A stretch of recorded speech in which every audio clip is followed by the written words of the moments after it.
You can get it.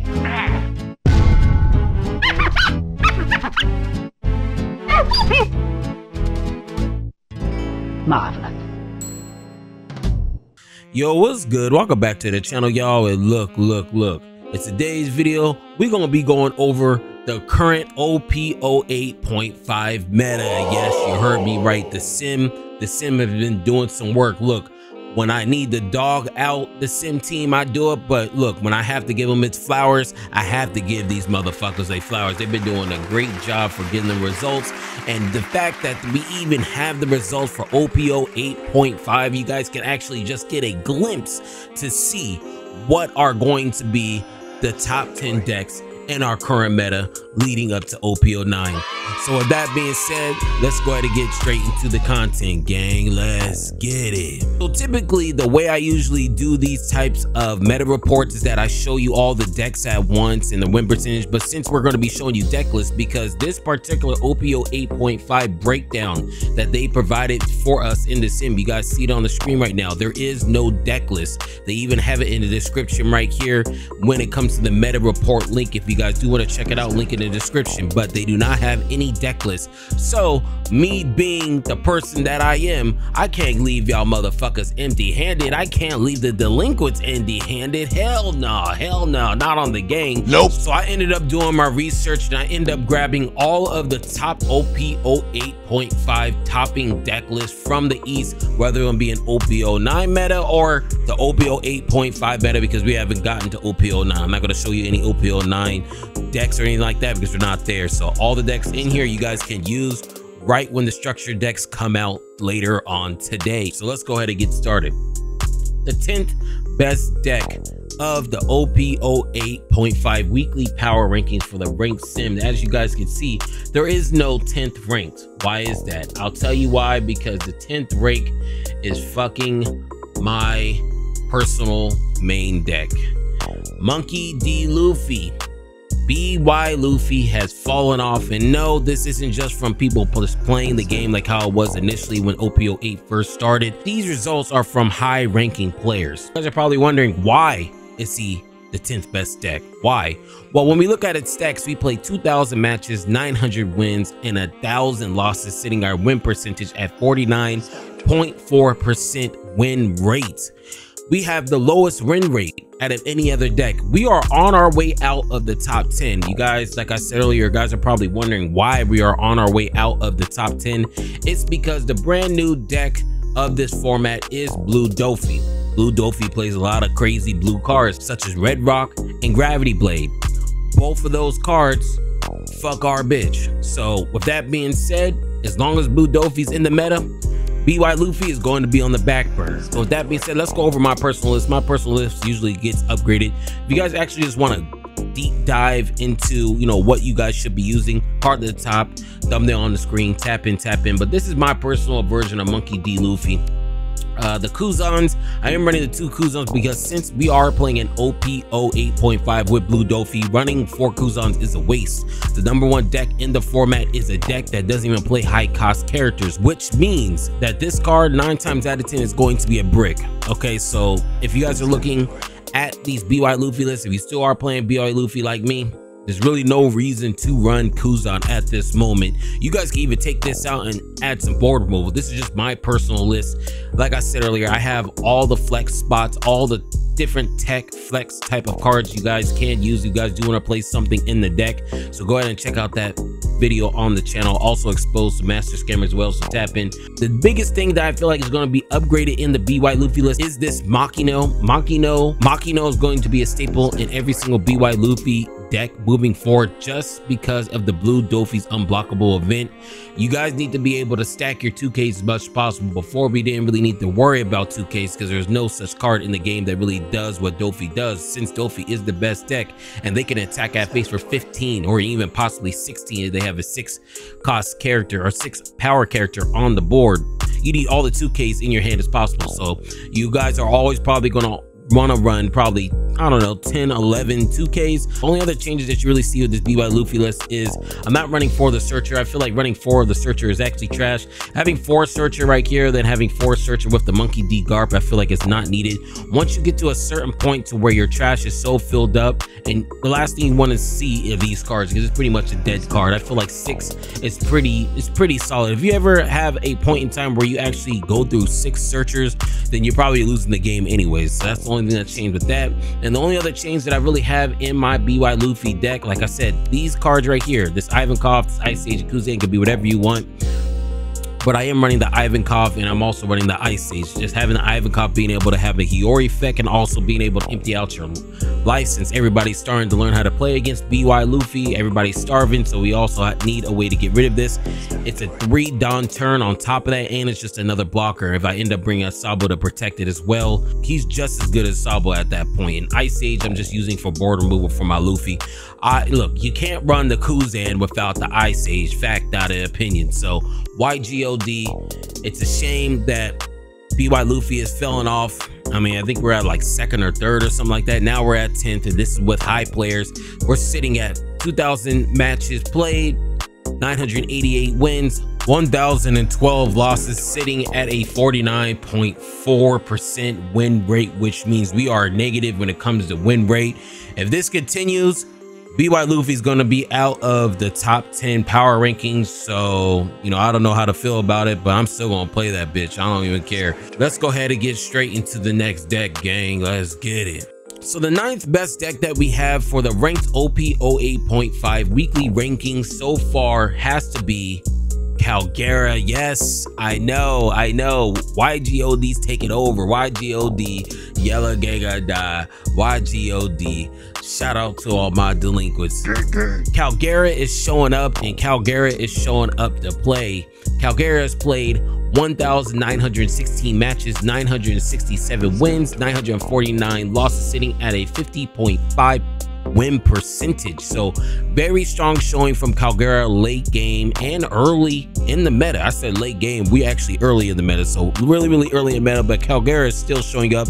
It's crazy how much the meta shifts when RP law is banned, you see what I mean? So Calgera, let's go over the list real quick. Leader, very insane, just being able to cheat out bigger bodies.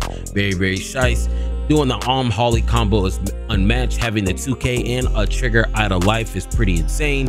Having the Searcher for your Sky Island cards is definitely golden. Can't go wrong with that. There's another big body that you get to cheat out from your deck. If you guys don't know the concept of this deck, it's pretty much a rush down deck. If you guys like really rushing the board, spamming characters on the board, this is your type of deck. It is very, look, this deck is really glass cannon-y. Okay, it's very glass cannon. If you guys don't know what a glass cannon deck means, that means if their board is broken or they have a way to, you know, get over all your bodies, you're pretty much just going to lose the game. Okay, so it's a very glass cannon type of deck, but if you guys do like rushing the board and you guys like playing yellow, this might be a deck for you.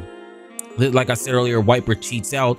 He's playing this 2K. I think we are playing only 10 2Ks in this deck. From what I'm seeing, we're playing the 2 Frankie, the 4 Satori, and also the 4 Wiper. So we are sitting at 10 2Ks. Like I said earlier, I feel like the 2Ks are going to be upped in this particular meta just because of Dofi's unblockable event. This is a card they cheat out with the leader effect. This replenishes your life. Literally the bread and butter, the life factor of this deck is this Norland just being able to replenish your deck. And if you guys are thinking about playing this deck, the main reason why this deck kind of struggles is because this card in particular is not searchable. I feel like Sky Island builds are just, you know, everything that Calgera does. I feel like we just need more searchers or ways to put things back into life to make it a little bit more consistent or just not so glass cannon-y. Okay, so Norland is definitely a staple, one of the most important, if not the most important part of this deck. It's another 2K and a Searcher, Ace to end out games. Eldor, really just to add extra power onto all your smaller bodies. If you guys haven't been able to tell, this deck doesn't really run too many big bodies. The only big body we have right here is Calgera, so that's the reason why you're running Eldor and also the Amaro. I mean, some people say add a trigger, this is good, but I feel like add a trigger, this is actually trash compared to you're the one that disappeared. But so this is a way to end games with this Amaro. So we have a 1 down counter power right here, and we have a search right here. So Calgera coming in 9th place. Very shice gameplay from Calgera, putting in the work when it's needed, and this is the reason why it's the 9th best deck of the format. let's go ahead and get straight to the 8th best deck. So the 8th best deck of the OP08.5 weekly power rankings is none other than Ploufy. Yes, Ploufy, you already know Ploufy is going to be on here. It's sitting at 8th place. I know a lot of people are saying maybe it should be higher. I think it's good at 8th because once OP09 comes around, this deck is going to be the best deck right behind Blue Dofi with all the purple support that's coming out. So sitting at 8th is very, very good for this Ploufy deck just because it hasn't even touched its peak. Let's go over this deck here real quick. Actually, let's not even go over the deck real quick. Let's read the stats. He played 907 matches, 459 wins, 448 losses, sitting at a 50.6 win percentage for the sim ranking. It does have a win percentage of a 50.60%, so you know you're in the green, which means this deck is pretty good in my opinion. Let's go over everything real quick. We got Monkey D. Luffy just being able to have a ramping machine. Out of all the purple decks out here, I think this may be the best purple deck when it comes to ramping, okay, in my opinion, especially when it goes into OP09. So that's pretty much what this leader does. Bon Clay just being able to copy and attack. You know, we guys already know what a lot of these older cards do. Let's go over some of the new cards. The new cards right here is this one right here, this Usopp. This I don't even know how to say this name, but this card right here ends games 9 times out of 10. You're gonna go into this card, rest your blockers or the opponent's blockers, and then attack for game. Very, very crazy card late game. This is actually one of the cards that really bypass any blanket protection for KO abilities when it comes to late game and really closing out any games. This card is actually insane. Another card that's insane is this Onami. On play, if you have 8 or more Dawn on the field, trash a card from your hand, then draw 2 cards. So this is also another way to recycle out your hand. Another card that's new from the structure deck is this one right here. If you have 8 or more Dawn, draw 1 card. So just when you're attacking every single turn, if you have 8 or more Dawn, you always will get a draw every single turn. Getting that hand advantage is pretty much unmatched when it comes to any card game, to be honest with you. Guys always want to try to get your hand size big unless you're playing against something like Pudding. The next new card that we got right here is the Zoro Joro. This is the searcher for any straw hat that just got released with the structure deck. Like I said, I have all the structure decks that did get a boost. It has to be between Ploufy and starter deck Dofi. So these 2 cards are very shiesty. Another card that we have right here that came from the structure deck is this Luffy Toro. This card is also very, very strong as well. Just being able to be an 8k power, just being able to have some ramp, and also allows you to play up to 1 purple type character card with a 5 or less from your hand. So pretty much a free summon with 5 costs or less. Pretty much getting 12 Dawn, no, it was 11 Dawn just for a 7 Dawn turn when you're dropping this card. So definitely very strong, very, very strong. And out of all the new cards that recently came out, that is pretty much it. I mean, you do have the reset Luffy, you have the 4 Lin Lin. Like I said earlier, I feel like you know when you're running this card, it should always be at 3 or 4, because in order for you to get your leader ability intact with this, you're taking your life, so you need to have a way to replenish, and that's exactly what Lin Lin does. We have the Queen, and yeah, it seems like this is all we have for our Ploufy deck. Ploufy coming in at 8th place, 8th best deck. Let's go on to the 7th best deck of the format, gang. Let's get it. So for the 7th best deck of the format, you guys are going to be surprised. It is Pudding. Yes, you heard me right. Purple, yellow, Pudding. So that is now 3 yellow decks in the top 10, and we're not even done with this whole entire list. This is crazy. It seems like this is a yellow dominated list, and I'm all for it. I'm all for it because every single one of these yellow decks do something different so far from what we've seen. We have the ramping queen herself, Charlotte Pudding, and when we actually just look at this deck is pretty much the same exact list from OP08. Nothing was added from the structured deck, so I'm not going to really go over this too much. We are sitting at a 3,154 games played, 1,604 wins, 1,550 losses, sitting at a 50.9% win rate. So this win rate is actually surprisingly good. I'm actually surprised this deck is even doing good. I always thought this deck was kind of mid, but since RP Law isn't here, Pudding is actually showing up and taking her place back in the top 10 weekly rankings for the sim. Okay, this deck is pretty much all the same. We're not going to really go over this too much because, like I said, a lot of these decks are kind of the same. Only thing different that I noticed in this deck is that he's actually going out for the 4 Edward Newgates. This is just a good way just to really look at your hand while establishing a big body on field. And another card that I've seen a lot of people start running is this Brulee. I think the main reason why people are running this Brulee is maybe for Dofi or maybe for Lucci maybe, I'm not sure. Let me know why I see so many more people playing Pudding or Katakuri run this Brûlée below. But when you look at everything else, you got the standard boss monsters with the Charlotte Lin right here, one of the most broken yellow cards in the game. And on top of that, they're also running the 4 Charlotte Lin right here with the 4 ace. They decided not to run the 10 drop Kaido because it's too gimmicky. And yeah, everything else when it comes about this deck looks pretty much the same. I'm not going to waste too much more time on it because this looks like damn near the same exact deck from OP08. So let's go ahead and get straight into the 6th best deck of the format. So the 6th best deck of the format is Reiju. Yes. We have a whole bunch of crazy shit on here. I did not think there's going to be topping or even be in the top 10 when it comes to the first week of our meta report for the sim.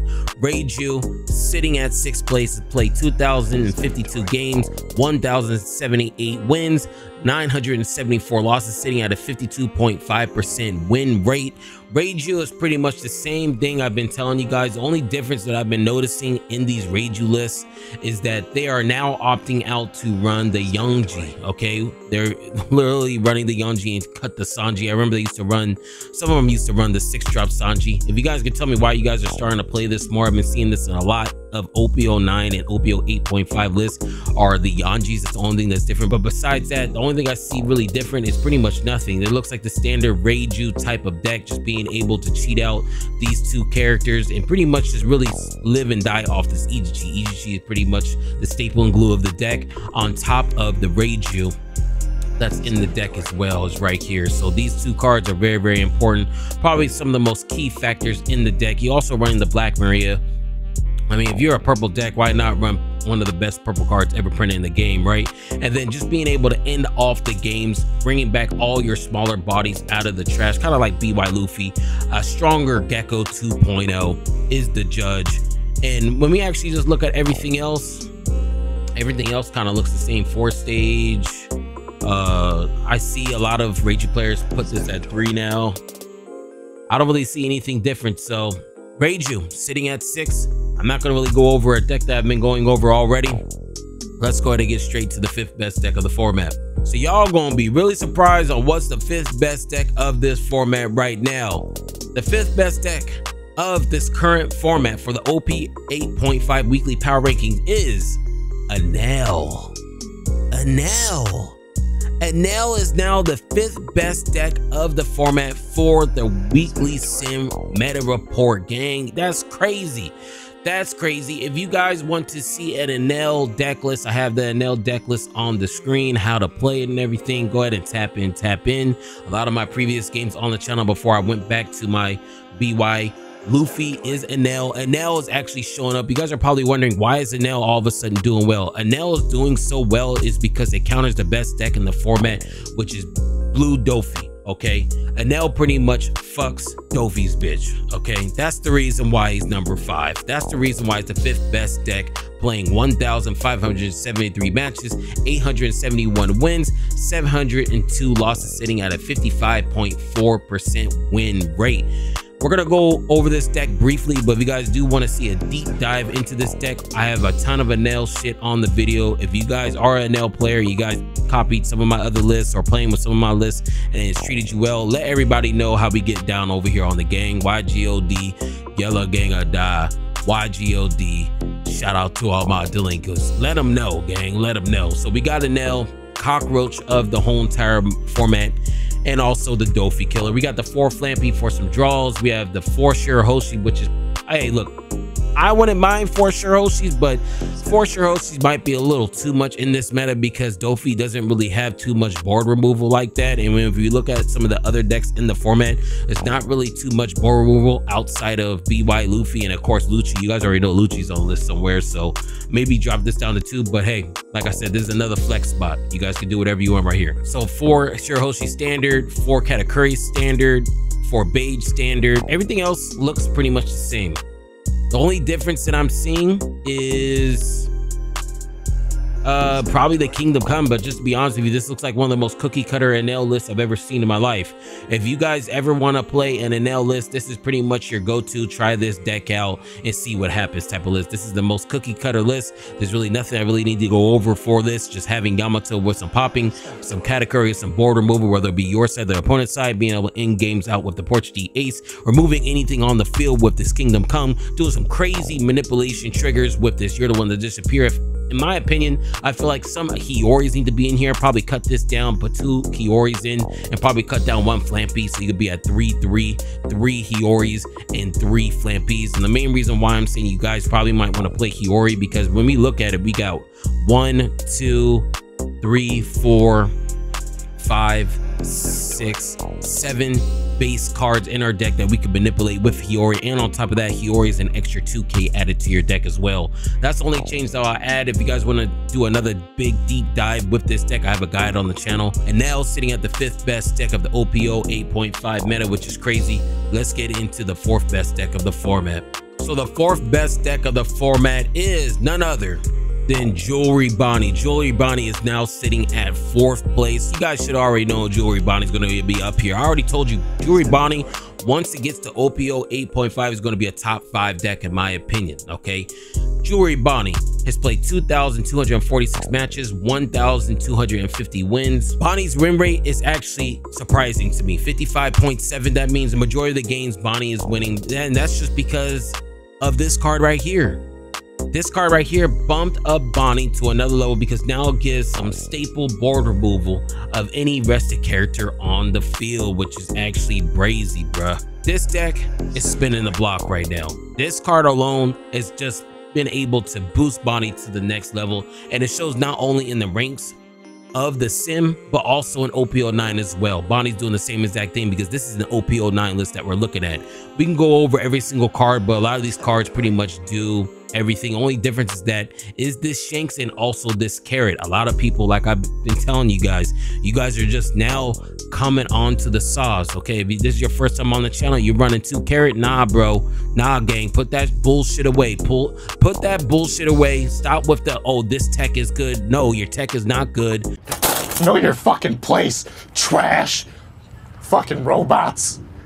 4 Carrot is definitely the wave. Everybody's starting to notice, and the main reason why this card is so good is because you get to freeze any character on the board that's a 7 cost or less, which means you get to freeze everything in Doflamingo, blue Doflamingo, and you don't need any Dawn investment. So that's the reason why Carrot is so good, and everybody in OP09, and maybe we do have some lower level thinkers over here that's probably still putting this on 1 or 2, but I'm telling you, you need to run this at 4. Fact, not opinion. I mean, there's not really a debate. We have the Hoodie Jones that can be able to clean up games, best blocker in the game. Just being able to set up Dawn every time you attack is very, very shice. He is also running the 8 drop kid, just being able to lock down the board, establishing what your deck does best, pretty much shutting down everybody and playing your game when you want to play your game, okay? And he is also running the 3 Doflamingo. A lot of people are asking how come you aren't running the Zoro anymore. A lot of lists are playing the Zoro. Main reason why they aren't playing Zoro like that, the 9 drop Zoro that can attack multiple times, is for the simple fact that it just gets removed too easily. As long as Lucci is in the deck, the card just gets removed way too easily. With that said, people are just opting out not to even run the Zoro, and they just run the Birdcage and pretty much just freeze everything. This card in particular is very good against blue Doflamingo, just being able to freeze everything on the board. And if you can stack these one after another, Doflamingo is just gonna have to go find a day job at that point. I mean, literally, he's literally just gonna have to find a day job at that point. All right, so this is the Bonnie list sitting at 4th place. Nothing's really changed. This is an OP09 list, but you can play this right now, so that's the reason why I'm showing you. But you know, nothing's really changed with Bonnie sitting at 4th place. Very good showing from her. Let's get into the 3rd best deck of the format. So for our 3rd deck, hey, I ain't gonna hold you. This deck I'm about to tell you guys about right now, y'all are gonna be blown away that this bitch, this pussy ass leader is 3rd. I can't really call it pussy. You'll understand why I can't call it pussy. The 3rd best deck of the format has to be Yellow Katakuri, bro. And this is the reason why I can't call this deck pussy, because it's YGOD, Yellow Gang or Die, YGOD, man. That's what I'm telling you. We have 5 yellow decks in the top 10 rankings for our OP08.5 weekly power rankings. meta watch, meta report, whatever the hell you guys want to call it. Number 3 is Charlotte Katakuri. This is the 3rd best deck of the format. What? Charlotte Katakuri displayed 1,660 matches, winning 931 wins, 729 losses, sitting at a 51.1% win rate, which is insane. We have 5 yellow decks in the top 10 power rankings. We have Katakuri, Anel, Pudding, Calgera, and Monkey D. Luffy, BY Luffy, which is actually insane. Let's go over this list. Let's go over it. We got Charlotte Katakuri. You guys already know what it does. If you guys are actually looking at everything in this list, the only thing that was added from the structure deck is this card right here. This is the only card that was added to the list, just having an insane trigger. You guys see it on the screen, but the main reason why you're running this is because it has an insane trigger and also a 2K. So just being able to look at your opponent's life and put it at the top or bottom is actually insane. You can pretty much just cripple your opponent's hand just by reordering their life. And then after that, the main reason why this card is so broken is because it doesn't even go to the grave or trash. It goes back to your hand. So very, very crazy card. That's the reason why it's ran at 4. That's the reason why it's been running the deck. I know some people are saying, how come you aren't running the blocker? You don't need to run the blocker. I would rather run the Nekomushu, which is where you can attack standing characters compared to that blocker. The blocker, the 5-drop Katakuri's blocker, when we look at everything else, you really don't need anything else. You have the Big Mom just being able to cycle these out. You know, pretty much if you guys get this Big Mom and you could just drop it Big Mom, Big Mom, Big Mom, you're pretty much just going to win the game anyways. Being able to abuse the Kiku's triggers, having some shit on board if they attack you life, and also if you do remove it, it replenishes their life is very, very tough as well. You have the Nami for board removal. 7-drop, I'm not a fan of this, but in this particular deck, I guess it works. And yeah, besides that, it seems like everything else is pretty much the same. Only thing I see really added is this flame split right here. But besides that, Katakuri is doing Katakuri things. This card right here is just actually insane. Just being able to look at your life, and then after you use the trigger, it just goes back to your hand. So now you have an extra 2K while changing their life as well. So I'm not gonna really talk too much about Katakuri because I ain't gonna hold you guys. I had a very long day today, and I'm really just trying to hurry this up. As you can tell, we don't really have too many heads. So let's go ahead and get straight to the 2nd best deck of the format. So these last 2 decks, I'm actually just going to really speed run these because, you know, we already know what they are. 2nd best deck of the format is Lucci. I'm going to be honest with you, there's nothing really can challenge Lucci except for Blue Doflamingo. So these 2 decks, Blue Doflamingo and Lucci, are going to be running the meta. We can go over all this real quick, but honestly, it's just a waste of time because there's nothing new. It's literally the same thing of what we've been playing with, and I know everybody's sick of it. We'll just read its matches. Lucci has played 3,659 games. It's won 2,060 matches and lost 1,599, sitting at a 56.3% win rate. Lucci is doing Lucci things. Like I said earlier, we already know what this deck does. The only thing I see different in this list is probably this one right here, 6 King Pistol. I don't really see a lot of people play this card, but I've been hearing a lot of people play. I think it's here, let me see. I've been hearing a lot of people in the streets saying a tech for Blue Dofi when it comes to Lucci is Soap. Is this card right here. If you guys do want to tech this in, or if you guys are going to a regionals, this could be a tech in card for your deck. A lot of people are talking about this deck for Lucci going into the Blue Doflamingo matchup. So if you guys are struggling against Blue Doflamingo, you guys need to tech in probably 2 or 3 of these in, and you should be golden. Okay, you should really be good. But besides that, besides this card, Lucci's doing the same exact thing. There's really no reason to even go over it. And I'm not even gonna have a cut. Let's just go straight to the best deck. It's Blue Doflamingo. I'm not going over this deck at all. I'm just gonna read you the stats. Blue Doflamingo is the #1 deck of the format. Of course, obviously it is, because it's the #1 deck at OP09. What wouldn't it be the best deck right now on OP08.5? It's played 1,995 matches, 1,127 wins, 868 losses, sitting at a 56.5% win rate. This will be the best deck until spring 2025. If this deck does not get hit at all in OP09 comes out in December. We have the set for 3 months, which means this will be the best deck until, okay, until probably March. So get used to it. Y'all were crying about Gecko. Now y'all gonna start crying about Jinbei and this unblockable blocker right here. Y'all gonna be complaining about this crazy ass blocker right here. Y'all gonna be complaining about this Jinbei and this boy Hancock. Y'all gonna be complaining about the Trafalgar Law, the Gecko Moria, and the Jinbei combo. Okay, so not this Gecko Moria, this Gecko Moria. You're gonna be, look, you're really gonna be complaining about this Gecko Moria, this Trafalgar Law, and this Jinbei combo. You're gonna be complaining about this pudding and the gravity blade. This deck is the best deck for a reason. There's a reason why this deck is still the #1 deck by a large margin, OP09. So you guys are complaining about Gecko, you guys are complaining about Black. So now I hope you guys like losing to things that empties out your hand, bottom decks all your characters, possibly span the board with 3 or 4 characters in one game, just using this right here, and also with the Weavile with the Gecko, just being able to bring this up trash, and just to end off the game, being able to attack at life for 16,000 and it can't be blocked. I hope you guys are excited to deal with this until March of 2025. Look, that's all I got for our meta report. I'm tired as hell. Sorry for the edits, bro. I've been uploading so much and I've been having so much else going on. I had to take a break. I just had to do this real quick, and I hope you guys liked it. The initial link for all of this deck will be in the description. They don't have deck lists. I provided you the deck list. Don't be a meta slave pussy like ďuuFlamingo. Make sure you like and sub. I'm just playing. We don't say like and sub. All we say is, if you was feeling the vibe, make sure you like, comment, and subscribe. It out.